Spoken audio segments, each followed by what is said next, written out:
Hello, my name is Alexander Sharp, and this is Reconstructing Dayton TV. Today we're sitting down with John McManus. He is running for the county treasurer of Montgomery County. John currently works for the Montgomery County Clerk of Courts, and we'll get to it. All right.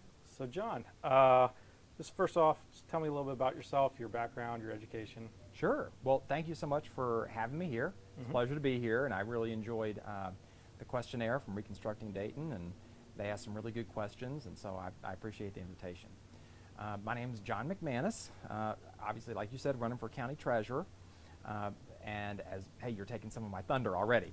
But I've worked for the Montgomery County Clerk of Courts, and worked for government pretty much my entire life. I knew from a very early age that I would enjoy the public sector, and I certainly have. Prior to the Montgomery County Clerk of Courts, where I serve as Chief Deputy Clerk, I worked for the Franklin County Municipal Court Clerk in the Criminal and Traffic Division.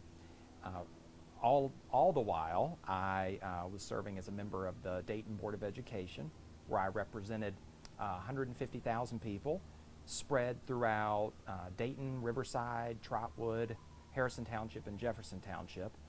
I loved that role, and it was the biggest honor of my life to be elected to that seat.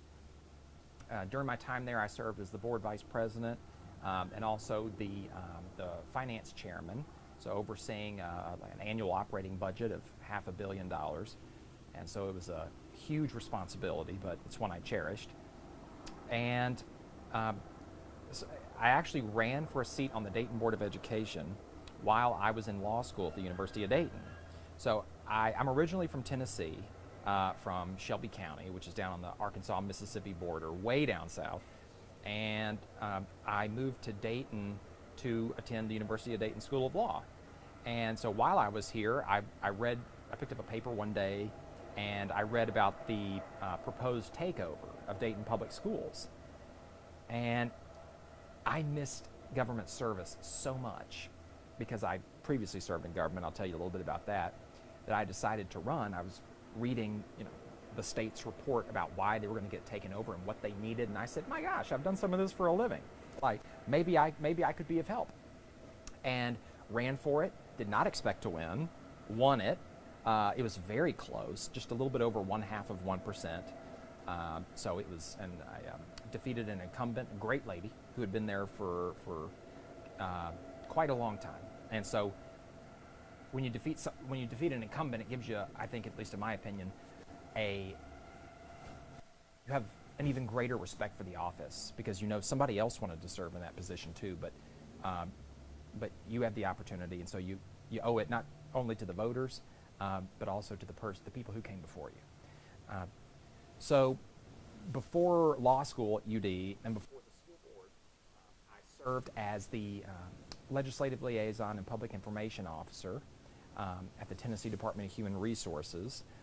So I served both the governor of Tennessee as well as the commissioner of human resources, where I served as their legislative affairs specialist and media spokesman. Each agency in state government had one, so I did that for human resources. So I lobbied the General Assembly on HR policy, which sounds incredibly boring, but it's actually really exciting if you love the public sector. Prior to that, I served the Tennessee Secretary of State. I was one of his publications and regulatory specialists, so I worked on government rules and regulations for all of state government's departments, agencies, boards, and commissions. And before that, I was a staff assistant in the White House for the federal government, a role I will never forget. Loved every minute of it. And people oftentimes ask, they're like, how in the world did you get to work in the White House? And I always tell them the story. I said I started off as an intern. During college, I interned for 2 United States senators and 1 United States congressman. And as I was graduating undergrad, I said, you know what? I've put in all these internships with the federal government. I'm going to see if I can actually get one in the highest spot. I'm going to go for the White House. And, I did not think I was going to get it. at all. But I turned in my application and some great recommendations, and I got it. I'm like, you are kidding me. So I moved to Washington, interned there, and right before the internship ended, I was offered a full-time position where I stayed until the end of the George W. Bush administration. Literally, I was there on the last day when they handed over the keys to the new crew. And so it was, I mean, what an incredible experience to be able to work and be in our nation's capital, surrounded by history. Before that, I went to school at the University of Memphis, majored in political science, and was very involved in politics as a child, came from two very political families. And I've been knocking on doors since I was 15 years old for people. And it's like, it's what I know the most. It's what I know how to do. And so I've always enjoyed it. It's an honor to be able to participate in our form of government in any capacity, whether, you know, as an employee, as a candidate, as an intern, as a campaign volunteer, as a campaign treasurer, anything. I've always enjoyed it. It's always been my calling. So you mentioned that you came from two political families. Yes. Is that kind of what drove you to get into politics originally? It sounds like you were going in Yes. that direction, whether it was elected office or if it was not. Right, right. Yes. I think back on it, and I always ask myself, how in the world did I get wrapped up into this business? And I seem to get, every year I tell myself, John, don't get involved in any campaigns, take a year off. But someone always inevitably comes up to me and says, hey, I'd really like your help. Or, hey, I'd really like to see you be a candidate for this. We'll support you. Or you always get roped back in. And yes, I started when I was 15 years old knocking on doors just because I was surrounded by it all the time. And, you know, a lot of folks in my mother's side and my father's side were very active in politics and in an elected capacity mostly. And so just being exposed to it constantly is really what kind of led me to say, you know what, all right, like I'll go knock some doors. And then, you know, in campaigns and elections, once you've spent a summer or a couple seasons knocking on doors, there's going to be another election next year where somebody else wants your help because, you know, good campaign volunteers are hard to come by. So you just get kind of wrapped up into it and it snowballs, but I enjoy it. I enjoy it. It's like I said, it's an honor and a pleasure to be able to participate in it. So what were the elected positions your parents yes. held? So on my father's side, my dad was a state representative for 10 years, represented District 96 in the Tennessee House of Representatives.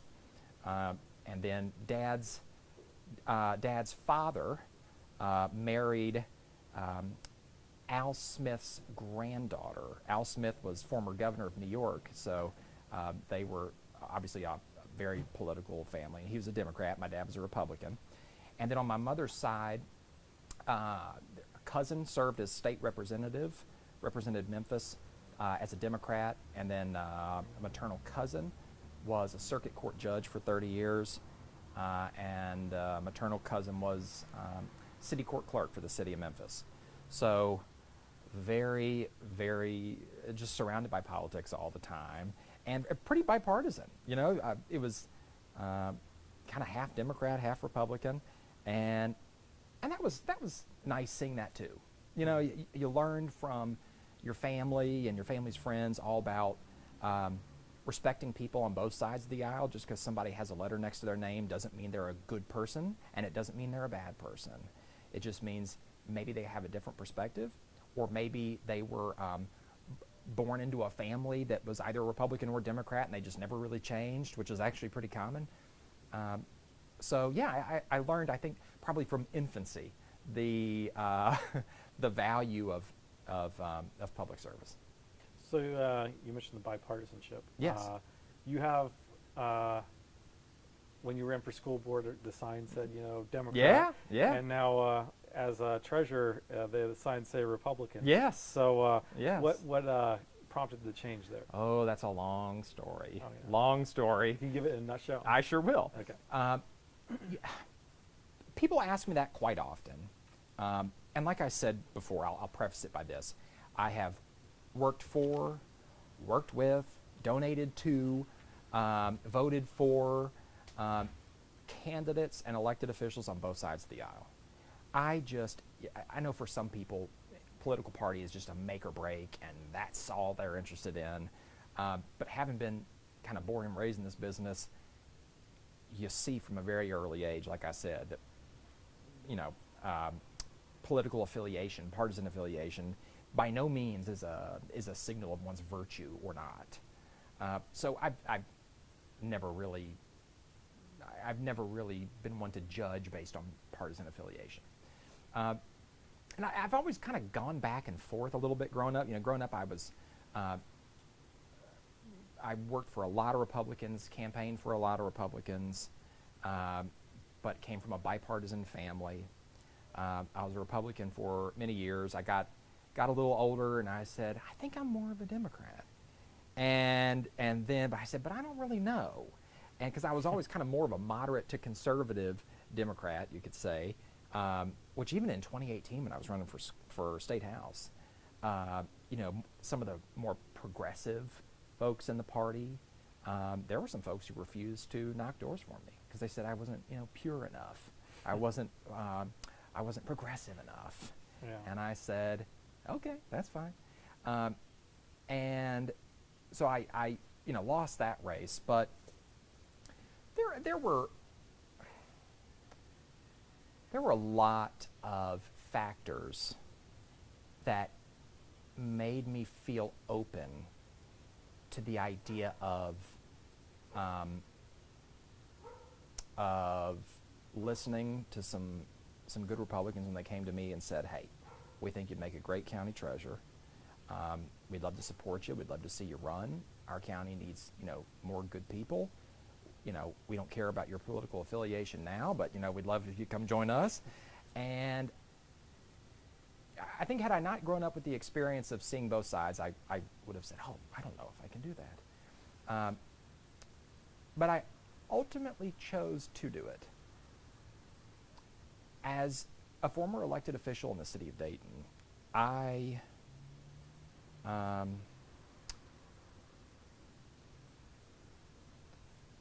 there was a lot that really rubbed me the wrong way with the folks who are controlling the county, the city, and the schools right now. It's a very small group of people that control every aspect of government and politics in this town. And they maintain their control through oftentimes unsavory ways, questionable ways. And there were a couple of experiences where I sat back and I said, I don't want anything to do with this crew. I don't want anything to do with them. When they're primarily the Democratic Party? Yeah, yes. Yeah. But frankly, that to me didn't even matter. It was just the group of people that control everything. I said, I don't want anything to do with these folks. And so, you know, I ultimately decided not to run for a seat on the Dayton Board of Education again. And a big reason was I'd still have to put up with these people. And so I had no intention of running for this office that I'm running for now. I hadn't even thought about it. I was happy to get out of politics in Dayton. Happy. Because it's run by a bunch of folks that I would rather not see, frankly. But I accepted the invitation, and I'm proud that I'm doing it. And I will tell you, a lot of people who may think they understand, but they don't, and that's not their fault because they haven't been elected in Dayton and they haven't really seen up close what it's really like and who their people who they admire are really like behind the scenes.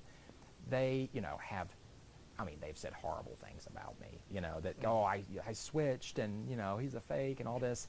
I would be happy to talk with them and see if they still hold those same opinions if they get elected and deal with the folks that I dealt with. And I would wager to say it probably wouldn't be that hard for them to come to the same conclusion I did. And I don't apologize for it. I don't. So, yeah, you're mentioning... Great question. Yeah. That's a lot of musing right you're, there. You're fine. Yes. But so the, so, you know, so you've mainly had problems with the local Democratic Party. Mm-hmm. So someone who's been with both parties and grown up around both parties, Yes. I think one thing that most people never think about or consider is the fact that what we all seem to at least know differences between the parties at a national level. Mm-hmm. But I mean, are there like distinct differences between the parties at a local level? Yes. Boy, that's would a it be great the same question. here as in like Tennessee, for example? No. Here, when I first came to Dayton, I quickly saw how much power the political parties had and still have. And they are even vested with certain statutory powers. And so the parties maintain a great deal of influence here. In Tennessee and a lot of places in the country, they really don't. They're more clubs where candidates are pretty much on their own, and they have some friends, and they call that the local Republican Party, the local Democratic Party, but they're really more clubs. Here, and I'll speak to the local Democratic Party, it's very much a machine, very much a machine, and it's worked for them. It is what it is, but I found there to be such a high degree of the visceral need to maintain control and to enforce order and discipline and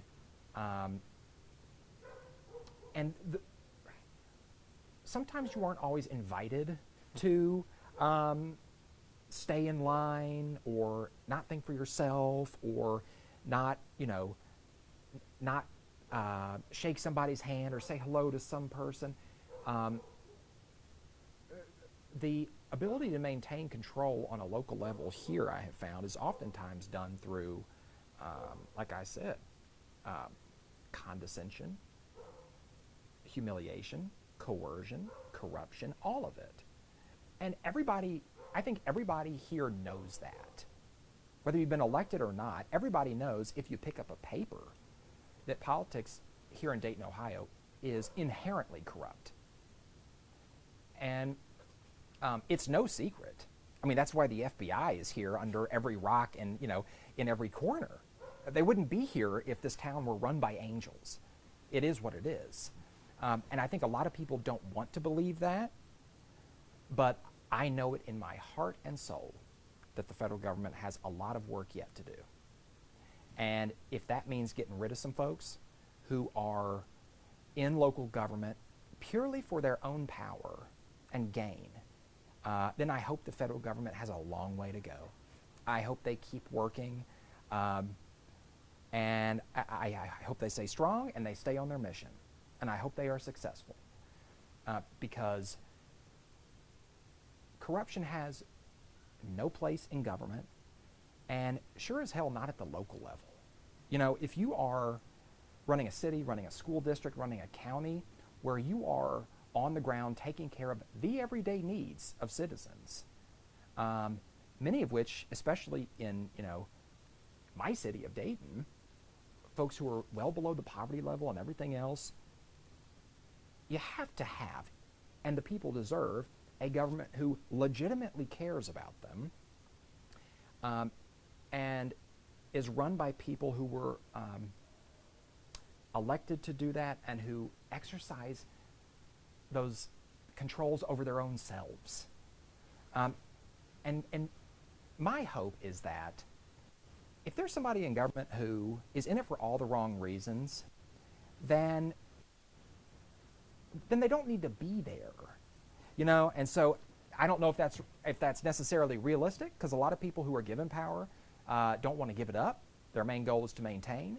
But it's up to the voters. If they see that there's an issue with a candidate or with a party or with a group within a party, to make a change. And so I'm very hopeful that I'm successful in this election.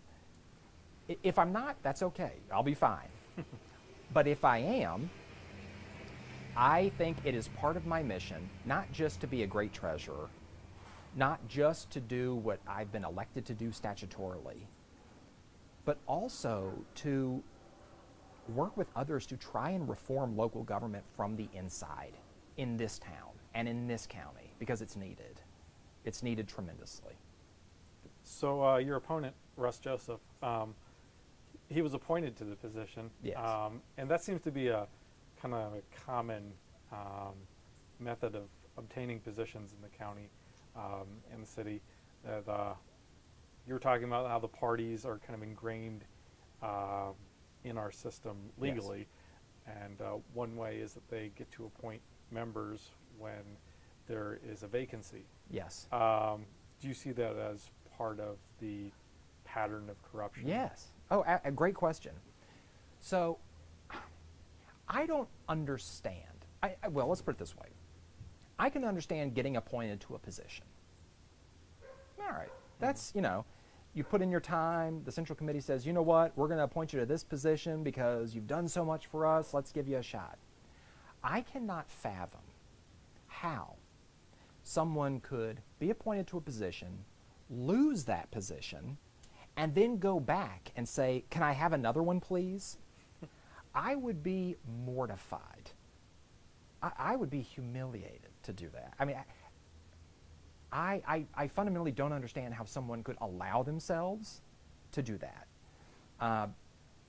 But what must a person think of himself or herself if they have held 2 county offices but never once won an election?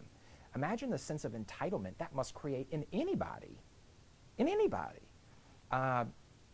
And so sometimes, I wonder, I wonder a lot about politics in this town. But that's got to give anybody who's been appointed to 2 positions without ever having won an election a certain kind of complex.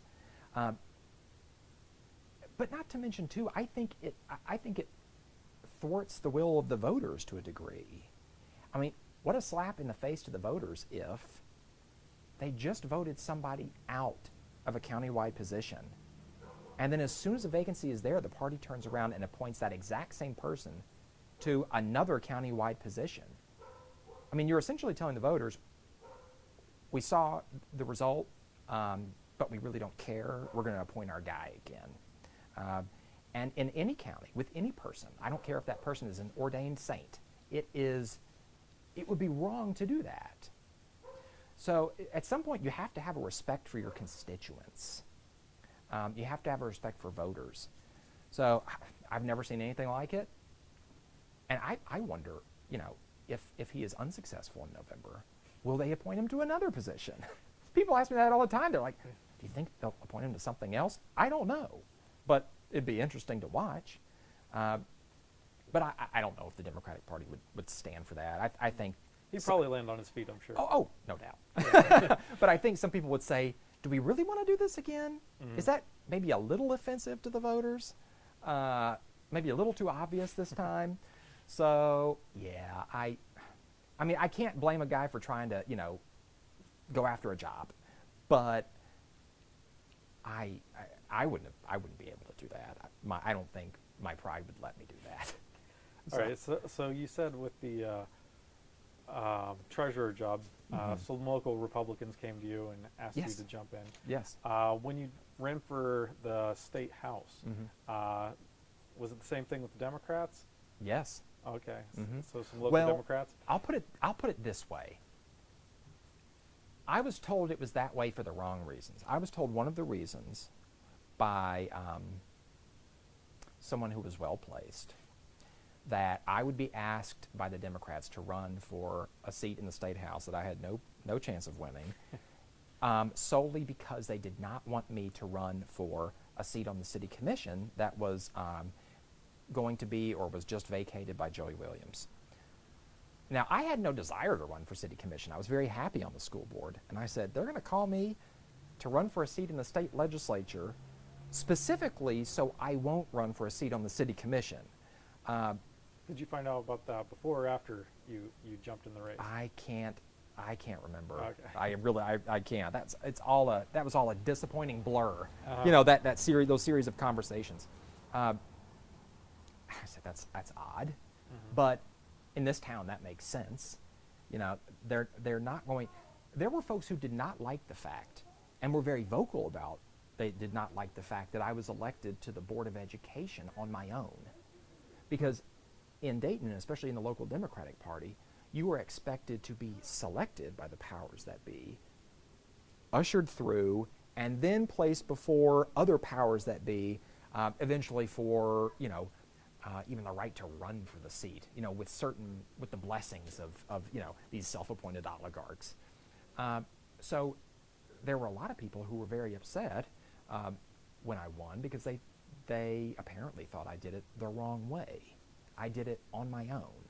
I didn't do it through the party or through any other elected officials. And I think that's scary for a machine-style political body. If someone can get elected on their own,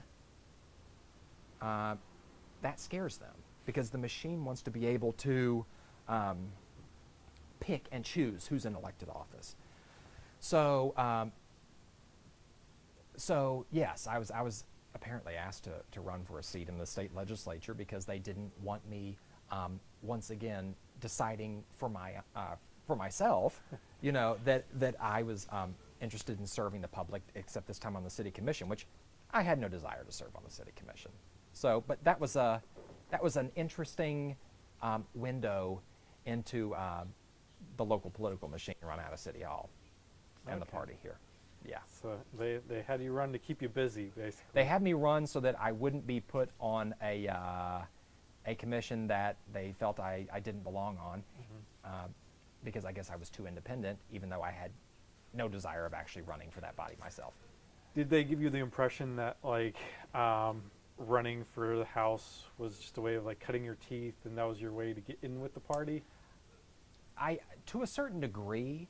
I mean, there were always conversations around, you know, you have to do your part for everybody. And, you know, even when I was running for the State House, and make no mistake, I quit 2 jobs to run for that seat. I was a deputy court clerk, and I was an adjunct professor. I quit both of my jobs to do a great job for that seat because of some other things I was told, where I thought I really had to prove myself. And, you know, I did better than, you know, any Democratic candidate had done in that district in 30 years, raised over $100,000, knocked on the second highest number of doors in the State House campaign in the state's history. And I got left holding the bag in a big way after it was over. You know, there had been some additional conversations where I think some folks wanted to let me know, hey, just do a great job, and we're going to make sure you're going to be okay. Which, before you leave 2 jobs and cash in your entire retirement account that you've worked for in the public sector, you have to make sure that you're going to be okay after that. So if you did all that, so you must have at some point thought you had a chance, right? Even though it was a gerrymandered district. I think I thought I did have a chance. Yeah. At least I certainly wanted to believe that. And like I said, I did better than any Democratic candidate had done in 30 years in that seat. So we worked very hard. There were some other factors as to why I worked very, very hard for that seat. I had talked to several in the local party who said, "Hey, show us what you got in this race, and you know you'll be first in line for, you know, X, Y." And I said, "Okay, like I'm going to be okay either way." So I put my trust in people who, in the end, left me holding the bag, and laughed about it afterwards. And so, when you've been insulted and humiliated to that degree, and you know it was personal, and then when somebody else comes to you, you know, when you have nothing left, like Mike Foley, he came to me, and I had never met him anywhere, but he came to me after that race, and he said, "I was so impressed with your race. You worked so hard, and I hear you've done a great job in Columbus, the clerk's office there. Why don't you come work for me?" That meant so much to me in that moment, because the folks who I thought were my friends put a knife in my back and left me holding the bag. Probably as some kind of, sick joke for winning an election in this town in the first place without their blessing. But then when somebody lifts you up after that, and it means a lot. And so when he and others came to me and said, "We really believe in you, and we feel like you would be a great county treasurer. Why don't you do it? We're going to support you. We're behind you." Yeah, the decision really wasn't that hard for me to switch. It really wasn't. Because in the end, the determining factor in government shouldn't just be your political affiliation. It should be, your character, what's in your heart, and who you surround yourself with. So I have learned a lot in politics in this town. I have learned a lot. It's taught me a lot about politics, but it's also taught me a lot about humanity, and about trust, and about hard work, and about counting on others or not, about having to be your own person and lift yourself up. But it's also taught me a lot about, not everybody's a bad person. There's some really good people out there who will lift you up for all the right reasons. So that's a real long answer to your question. Yeah, oh, that's fine. Let's move on to more specifically the treasurer again. Mm-hmm. So a lot of people probably don't know exactly what the treasurer does. I Yes. mean, the treasurer is definitely not the person actually going through the books, right? Right. Yes. So what are the responsibilities of the treasurer? Great question. It has some very specific roles, and then some roles that I think from county to county, some get more involved in than others. Of course, the main role of a county treasurer in the state of Ohio is to collect property taxes. That is first and foremost the main responsibility, so that local government can function. So the treasurer serves as the chief tax collector, serves as the county's chief banker, meaning you hold the funds, make sure the funds are accounted for, making sure that they are watched after with integrity, making sure that every penny is accounted for, and making sure at the end of the process they are dispersed according to statute, policy, everything else. And finally, the treasurer is the county's chief investment officer. So there's a lot of philosophy about what makes a good investment officer for public money. I think a big part of that is integrity and respect for the fact that those dollars were the product of somebody else's hard work. And so those are the three main responsibilities of a county treasurer. There are some other responsibilities. For example, the treasurer sits on the county's land bank board.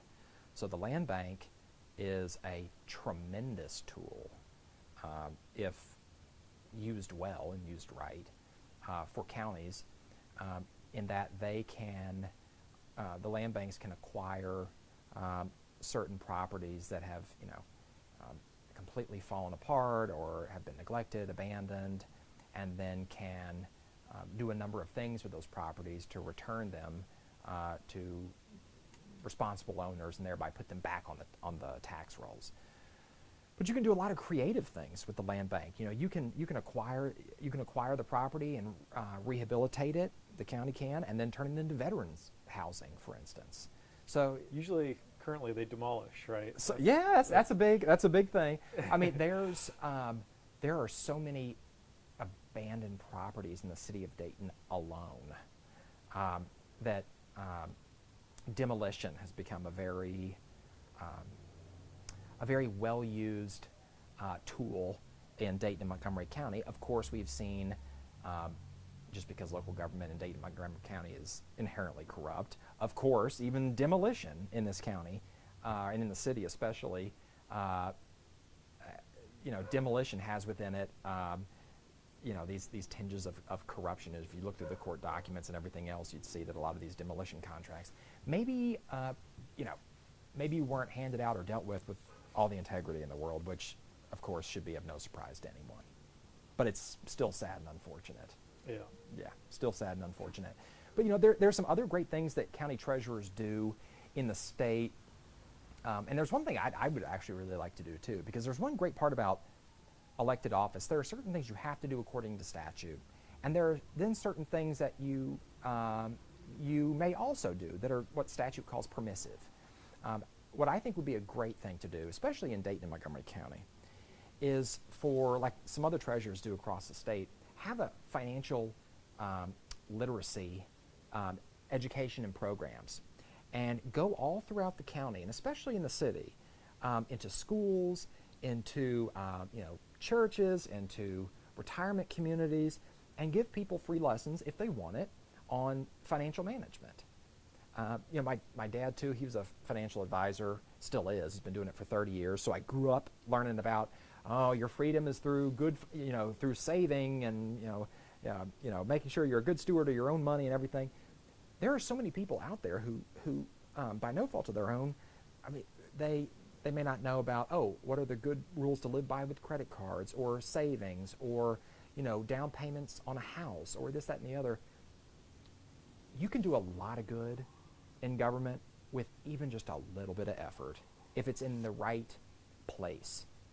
So would that be within the purview of the treasurer's office? Sure, absolutely. There's a treasurer in the central Ohio, northeast of Columbus, that does just that, and has a great financial literacy program.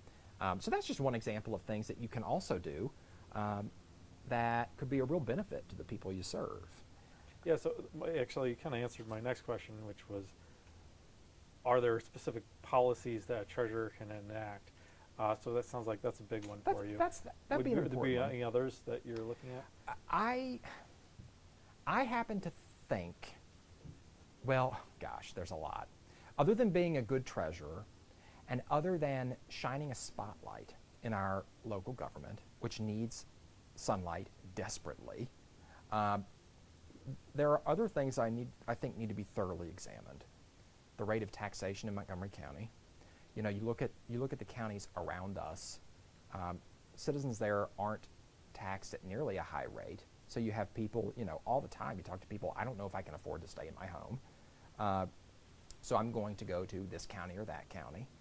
Now, not to mention, even in certain parts of Dayton, it is clear that, and I even saw some of this when I was on the school board, there were certain interests in certain properties, and then the city, and one question on your questionnaire, the city essentially took away the school's right to even participate in the abatement process, because of course they would. They want to be the ones making the deals.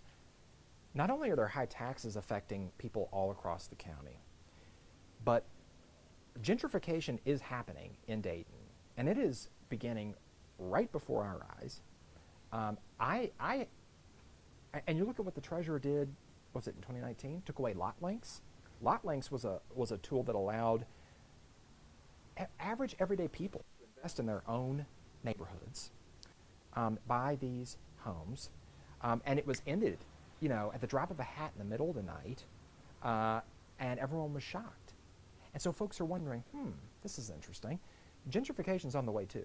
So we need to look at the rate of taxation. We have to look at transparency behind taxation. The revaluation process in this county, which is actually through the auditor, people don't trust the process. It's curious that all of a sudden there's this major budget deficit coming because of COVID in the county government. And then all of a sudden everybody's home values just interestingly happen to shoot through the roof, in the county. Everybody gets this letter saying, congratulations, you're about to be taxed at an exorbitantly high rate next year, so get ready for it. And everyone's thinking, I wonder if that has anything to do with shoring up a county budget deficit. People don't trust the process here. And if you talk to folks who have worked in the auditor's office in the past, they will tell you, of course the revaluation process is political. Of course it is. Because once again, this is Dayton and Montgomery County government. Of course it's political. And maybe it's not always done for all the right reasons. It's not transparent. I mean, you have people who get these letters who genuinely want to know why their property taxes are going to increase at such an exorbitant rate. What's the justification? If my neighbor has done hardly anything to his home, yet I've done everything to my home, or in a similar situation, let's say your neighbor and you have both done something similar to your home, yet your home values just happen to go up one way higher than the other. Where's the equity in that? Where's the transparency in that? And folks are asking, I'm glad they're asking those questions. So imagine what we could do. Imagine what we could do if there was some political diversity, shall we say, in county government. Some run by Republicans, some run by Democrats. Bipartisanship's a great thing.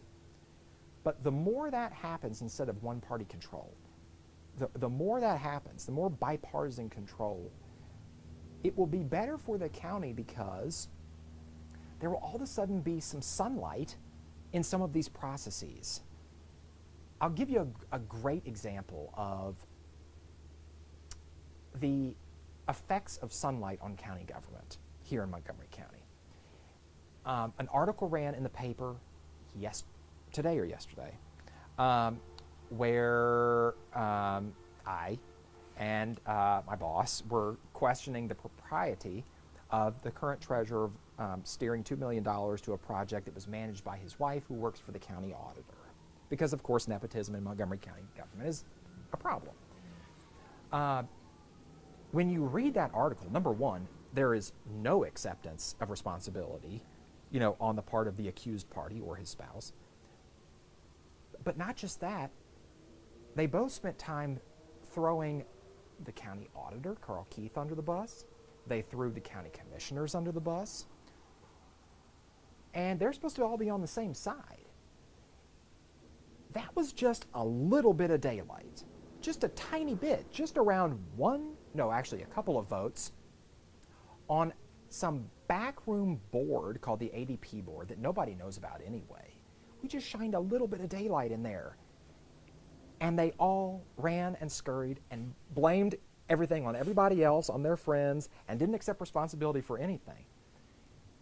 If we can capture the treasurer's office and do what I did at Dayton Public, which was follow the money, that's where you find all the issues, when you follow the money, when you have the tools to follow the money. And I could follow the money because of my position with the school district, being on the board of directors. If we can capture the treasurer's office, we will be able to follow the money all throughout this county. And imagine one day if we capture the auditor's office. That right there is like, that's a pretty big tuna. I mean, because the auditor's office, you're then able to look into every county agency there is. You can put your eyes on every agency. If we can bring transparency to county government through the acquisition of certain county offices, thanks to the voters, we'll be able to shine daylight on this entire apparatus to the point where hopefully it will then be abundantly clear to our elected representatives, our appointed deputies and everybody in these agencies, that folks are watching us now. So folks are watching us now. We need that. One thing that I guess concerns me, though, is you saying, we get enough Republicans involved, yes, and then we can have this happen. Have you ever looked into what it takes to run as an independent in Montgomery County? Yes. Make no surprise that, it's almost like how it is in the United States. I mean, the two parties, they have enjoyed their place at the top, and so it's generally very difficult for an independent to, mount a successful run. And that's the same here in Montgomery County. You look at some candidates who ran as independents, and of course there's an inherent, disadvantage there, and it's very difficult. I mean, the amount of signatures you have to get is exorbitant. And so, yeah, it's tough. And, God bless anybody who says, hey, I'm gonna take that leap, because that's not easy. It's not easy. Yeah, and just to clarify what he's talking about is that it requires many more signatures to run as an independent than as a Republican or a Democrat. Yes. Like, yes. For some reason, and that's baked in the state constitution. Absolutely it is. And I'm sure that was by no mistake. I'm sure it was by no mistake. So going back to the property taxes, just to finish that thought out. As far as the auditing, one solution we proposed was to, and we think it would help prevent gentrification, would be to just keep the value you're taxed at, your home is taxed at the value you bought the house at. I read that. Yeah. How do you feel about that idea?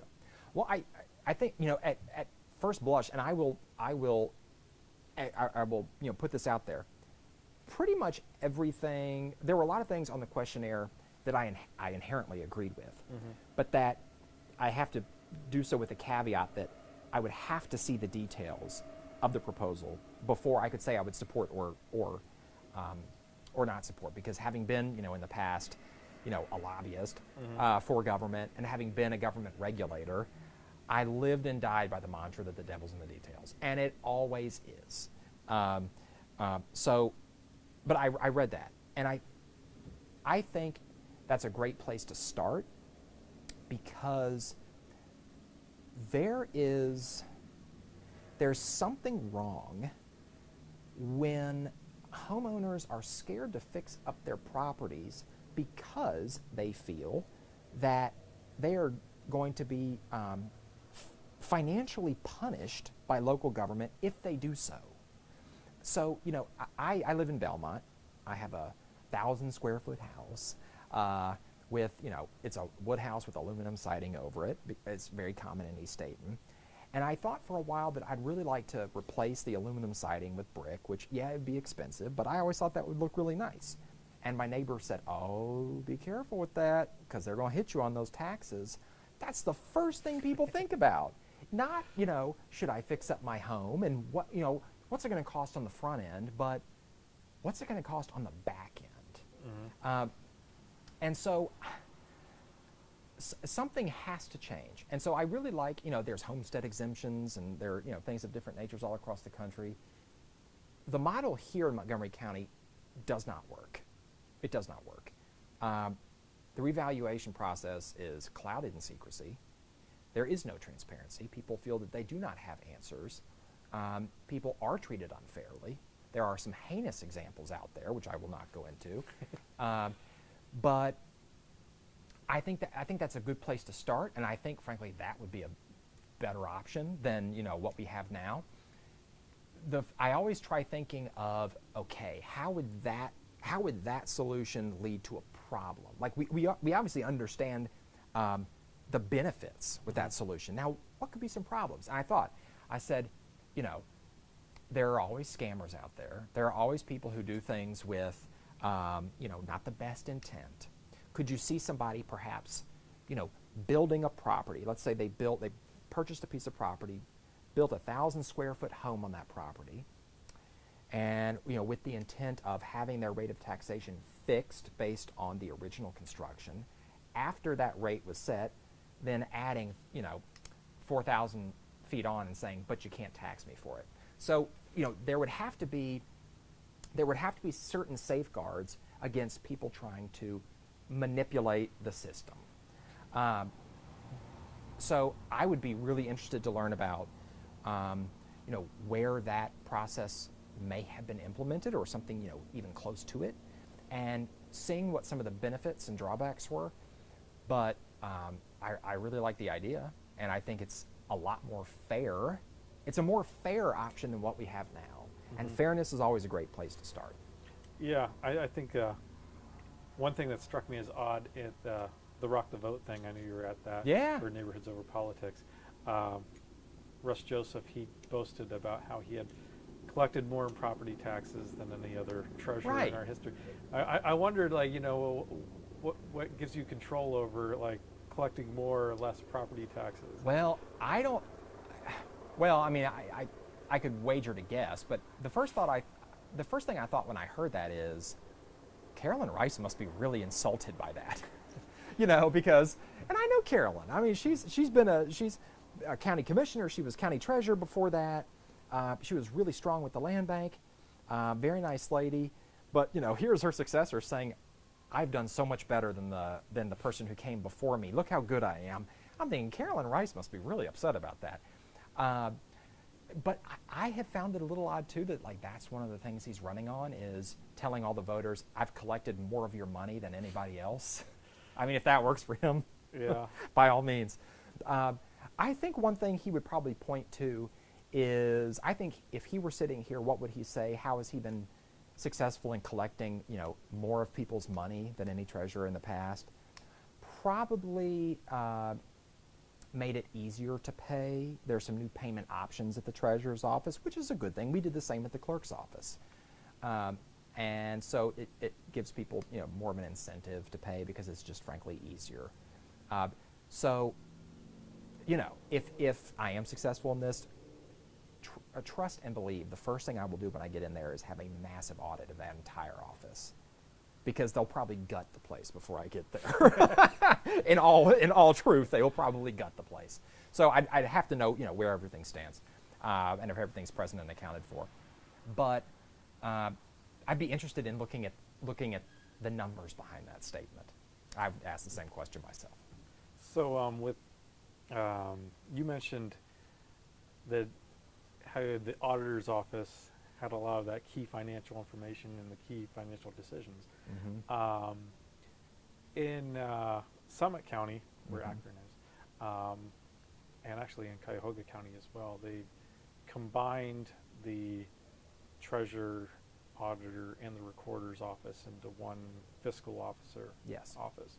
Would that be the type of thing you'd support in Montgomery County? I thought about that, because out in, like, for California, for instance, I think they have the same thing. They have, is it the clerk, assessor, recorder? Mm-hmm. Like, one title has 2 hyphens in it because they have 3 positions. And, to a certain extent, that makes sense. I think because I've been thinking about this, I think it would make sense, frankly, to combine the county recorder with the clerk. They're both keepers of records. Mm-hmm. So I don't really know why those are separate and apart. Well, it's because of statute. But, for folks who came before, what was the rationale for splitting those up? And then the treasurer and auditor, that would be interesting, because they both have a financial aspect to them. Of course, they do a lot of other things, but they both have a financial aspect to them. The first thing I would think about, because again, I always go back to worst case. Do I trust our current locally elected officials in Montgomery County government to, 1, revalue property, like the auditor does, and then turn around and tax that property based on that revaluation, which is what the treasurer does? Would I trust both of those responsibilities vested in the same person? Off the top of my head, no, I wouldn't. Not in Montgomery County. But I think the idea makes sense. Again, I would just want to make sure that there was a certain degree of separation and there were processes that made sense that allowed for accountability there. What's interesting is in both of those cases, they made those changes because of the FBI bringing down Right. charges of corruption. Right. So that was their solution. Right. I never thought about the possibility of keeping those separate Yeah. might have some value. Yeah. Well, and because this goes along with your question about Unigov too, Mm-hmm. and Metro. If you consolidate positions, and if you consolidate governments, you are thereby, in essence, centralizing authority, Mm-hmm. which has its benefits, like economic development. Oh, it has its benefits, but baked into any effort to consolidate is also you have to be vigilant of bad motives. And that question is as old as this republic itself. You know, do we consolidate authority in one place, i.e. the central government, or do we spread it out amongst the states? It's kind of the same thing to a certain extent. But yeah, once again, that's a long way of answering your question. But we do elect way more people for the local level yes, than we do for the federal level. And it's by far and away. One of those things where, you know, one of our main arguments is that when you have all these different people, and then many voters don't know what a treasurer does, they don't know what a recorder. I think that's right. the thing that stumps a lot of people. I mean, right. unless they're like selling property, right. they don't have any interaction with the recorder. Right. So then they don't really know what they're voting on. Yes, right. So then correct. The question is, like, is it actually by giving this illusion of accountability, you actually create less accountability? Yes. Good. That's a good point. I mean, I think if you were to ask a voter in California, what does their clerk, assessor, and recorder, or whatever it is there do, they could probably kind of, you're right, I mean, get within the ballpark of what the job responsibilities are. But, you know, if you ask anybody out there who's not just part of government, you know, who you know, likes, like I say, just lives a normal life, what's the difference between the auditor, recorder, and treasurer? And you know, they're not going to know, and that's not their fault, by no fault of their own. So that's a good point. Good point. So on that same line, we have, and it's baked into the Constitution. Yes. We elect a coroner. We elect an engineer. Yes. Do you think it makes sense that we start appointing those? I have, first of all, one of the things, and but one of the things I like to do every week, probably take a look online and examine 3 separate counties around the country and look at how their government is established. I don't know how I got into doing it, but I do it. I've been watching C-SPAN since I was like in diapers, so I just enjoy this stuff. And there are some great examples of where that works, and there are some examples of maybe where it doesn't. In one of my favorite examples of kind of a, and I don't mean to get ahead of you, I'm just going to like talk freely here, of when you look at merging or consolidating government, one of the questions always is your question. What do we do with these constitutional offices? Are they appointed positions appointed by the new Metro Council or, you know, County Council, or are they elected? And there are a couple different factors, at least in my opinion, of where that could be a good thing, where that could be a bad thing. First, I will kind of always err on the side of elections. I think we have a, oh, are we good? We'll be in a second. Do you want me to pause? Couldn't get to the battery release. That's all right. These are good questions. The microphone's still going. Oh, So, perfect. I'll pause. Brief intermission. Right.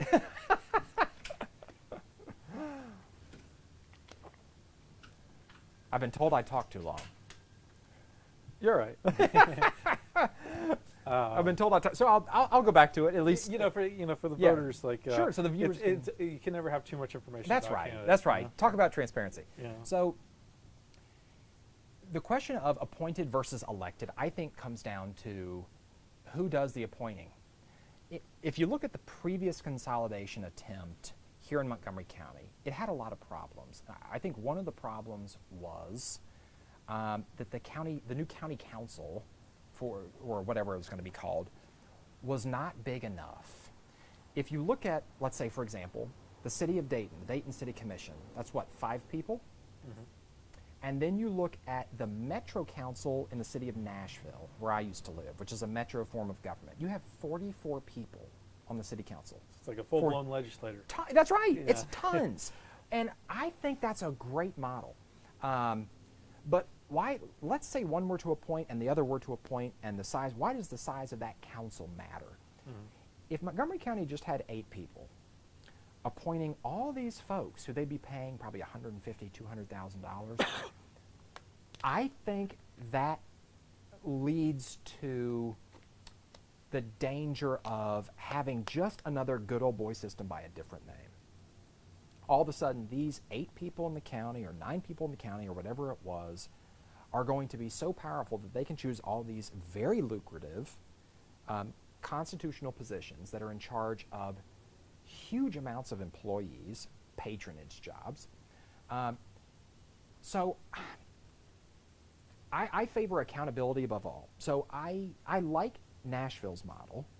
You know, if we were to wave a magic wand right now and Montgomery County were to go Metro or Unigov, I would only be interested in really considering such a proposal if the council itself were large, and by large I mean more than 8 or 9 people. And why is that important? Why was that a good thing? I loved the idea when I lived there that my Metro councilman was accountable for not just a neighborhood, you know, not just a zip code, but like maybe, you know, a neighborhood and a half, like, you know, a series of blocks. All of a sudden, that elected official has to be accountable not just to the city, you know, not just to the zip code, but to a series of, you know, neighborhoods and blocks and streets. It is the ultimate system of accountability.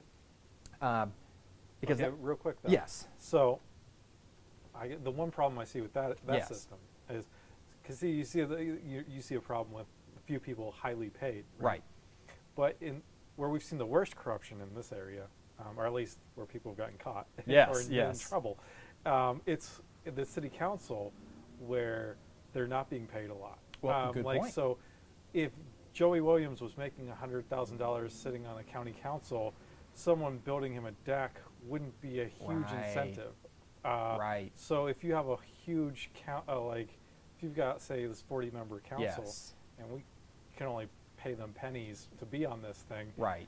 now all of a sudden they might be more easily influenced. Yes. Good point. Now, just to make sure for the record that I state how I feel. Mm-hmm. My issue is not their pay. Yeah. My issue is, can you imagine, literally for a second, if, let's just say the Dayton City Commission had the authority to appoint, you know, or a body the size of the Dayton City Commission had the authority to appoint the county treasurer, the county auditor, the county recorder, the sheriff, the engineer, the coroner, with all those jobs and all those patronage. Now, all of a sudden, you've given that small body of elected officials a hell of a lot more power. All of a sudden, you've consolidated it. So that's why I'm always a little apprehensive about the appointed constitutional model. Nashville's form of government is, like I said, you have like 40-something members of the Metro Council, which is a great idea, in my opinion. And then you have the constitutional offices of the county are also elected. I tend to think if there's a Metro model, that's a pretty good one. But, you know, again, my thought is, before I would ever say that I could support or not, you know, a proposition, looking at the details is absolutely fundamental. Because anybody can sell you a bill of goods. It's what's on paper, you know? It's what's on paper. So I would have to look at it, but you talk, and I'll end here, I know I'm long-winded. Oh, you're fine. If you propose that, there has to be so much respect for the voters of the county, the residents of the county, because you are asking them overnight to give up, should it pass, to give up their local autonomy. There would be no more Kettering. There would be no more Oakwood. There would be no more Huber Heights. Some people, some residents really like that. They like having a small community, and they like having a small community that elects their own council. And I would wager to say that it would be imperative that if anybody were to ever make a suggestion that Montgomery County go Metro, they would have to be people that carry with them the utmost respect, because you're asking folks to change up their municipal way of life overnight, you know, and to be cognizant of the fact that there are a lot of people who've made their biggest investment in a certain municipality for, you know, various factors, whether it's taxes or schools or something, and now you're telling them, we propose to make that go away. So if you make it go away, you better have enough respect for those voters to say, but here's what we're going to replace it with. Here's how you're going to be taken care of. You know, I promise this is going to be my last point, but I'll go back to the last consolidation effort.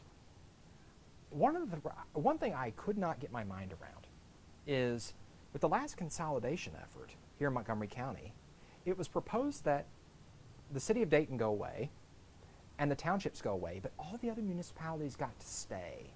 Mm-hmm. If you're going to go in, you need to go in.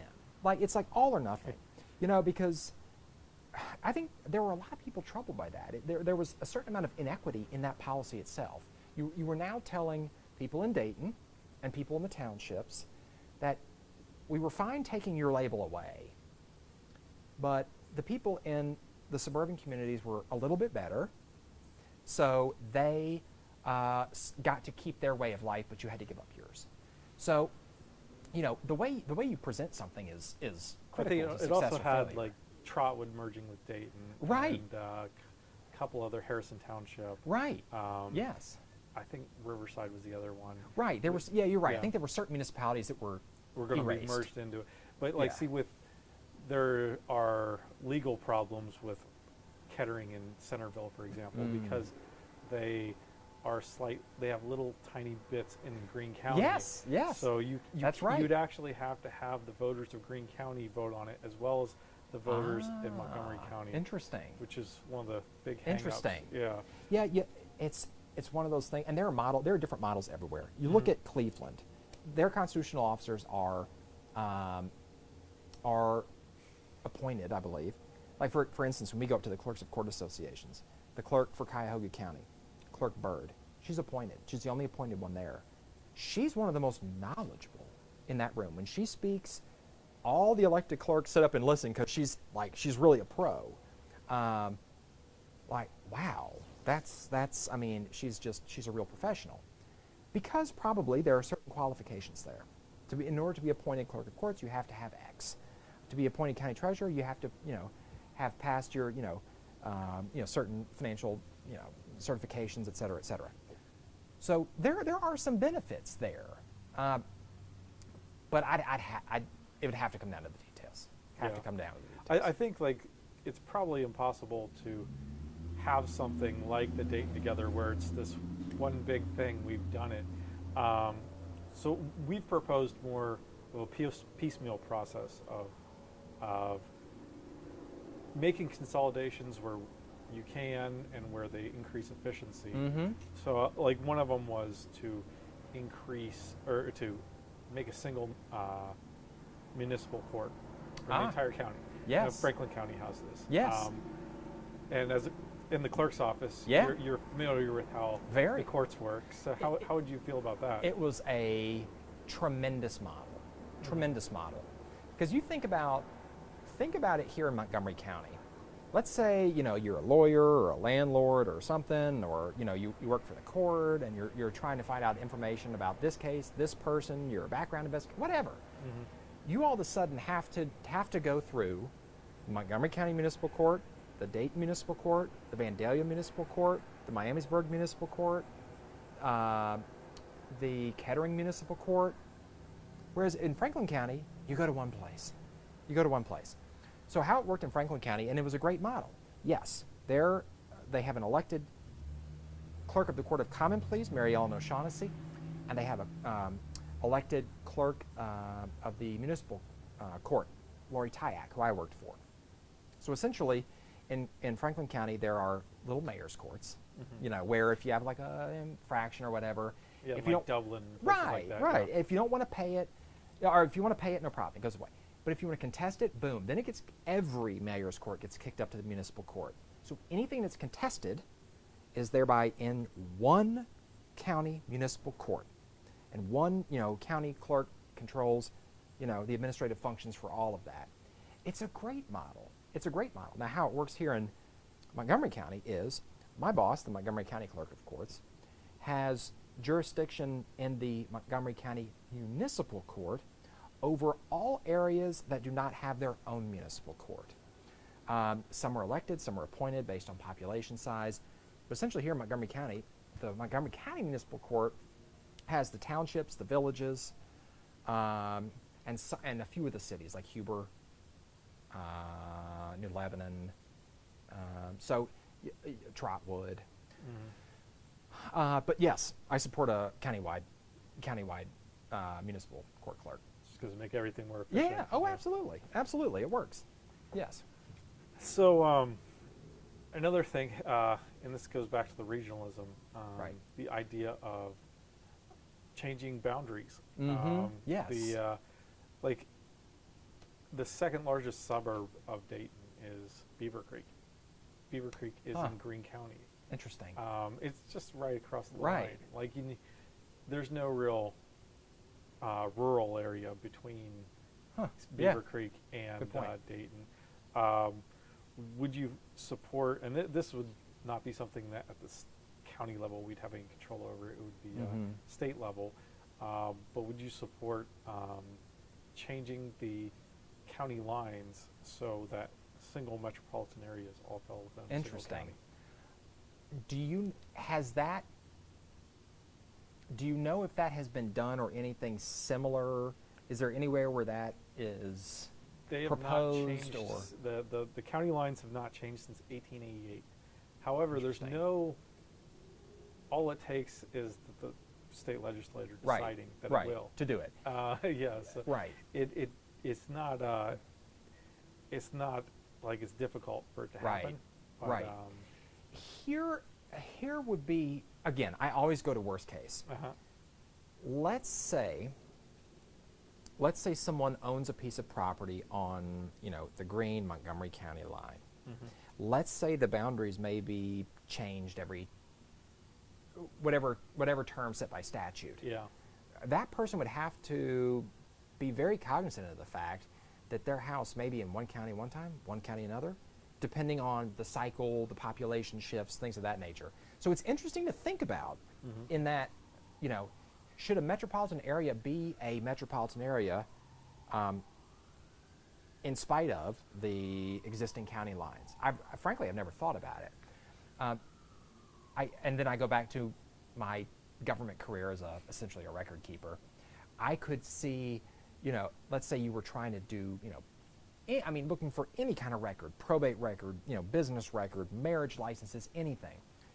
One may have to say, okay, so in that 10 years they were here, that's where the divorce was, or that's where the marriage was. So literally you could probably find, a marriage license and a, divorce decree in two separate counties depending on the year. I would, if anything like that, in my opinion, were to be proposed and implemented, there would have to be so many safeguards and so many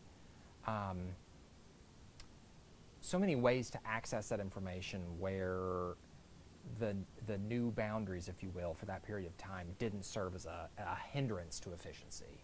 So I've never thought about it. So what if they, instead of just scooting the Montgomery County line over a bit, they just went the full 9 yards and merged Greene and Montgomery counties, and they could just combine the records? Right. I mean, I have honestly never given it a lot of thought. The most thought I've given something like that would be like Metro or Unigov.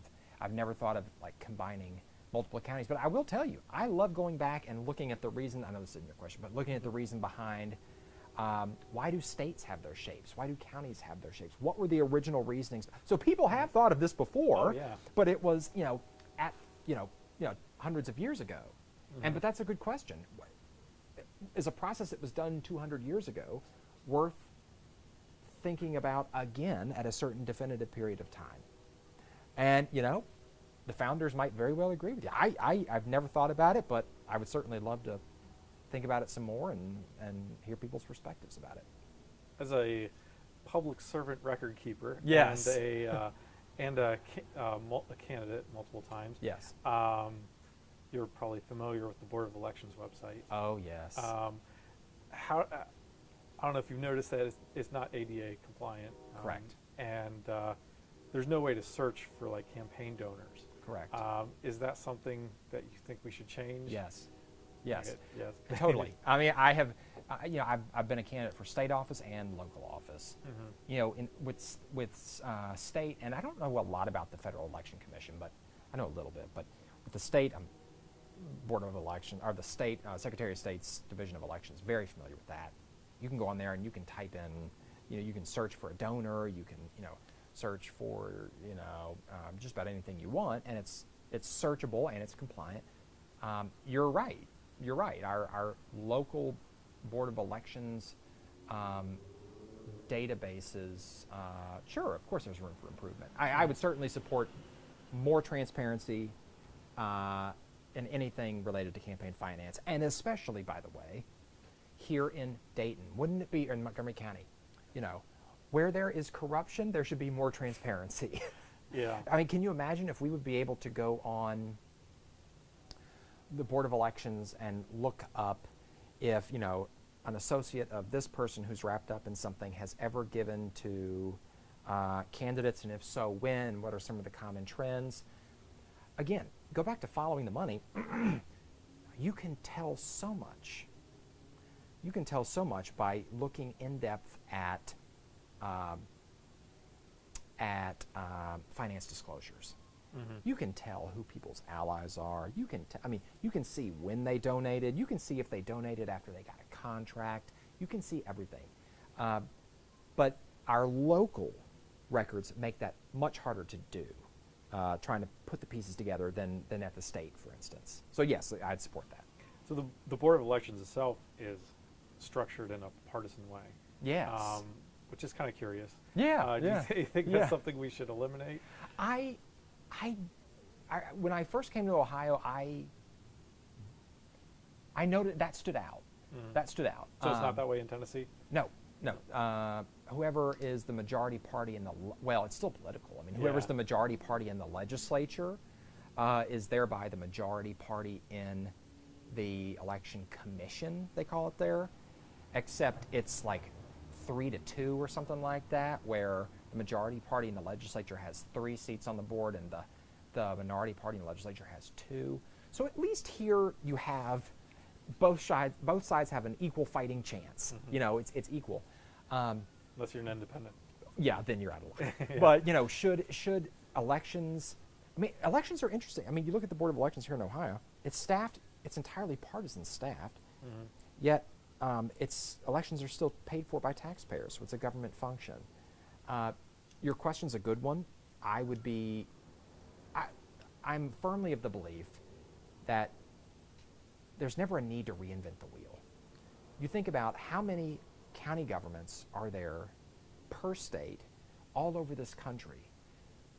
Every county out there and every state out there, they do things similarly but differently. There's always a better model out there somewhere. So I'd be curious to look more into it. I'd certainly be open to the conversation. Okay. So it's kind of dark. So we'll wrap things up. Sure. So why don't we, just one final question. Why should voters vote for you? Great question. I think I'm in it for the right reasons. I think our local government needs an extraordinary amount of daylight. I think people need to be able to see behind the curtain that is our local government. Here's one thing I'm excited about doing should I be elected.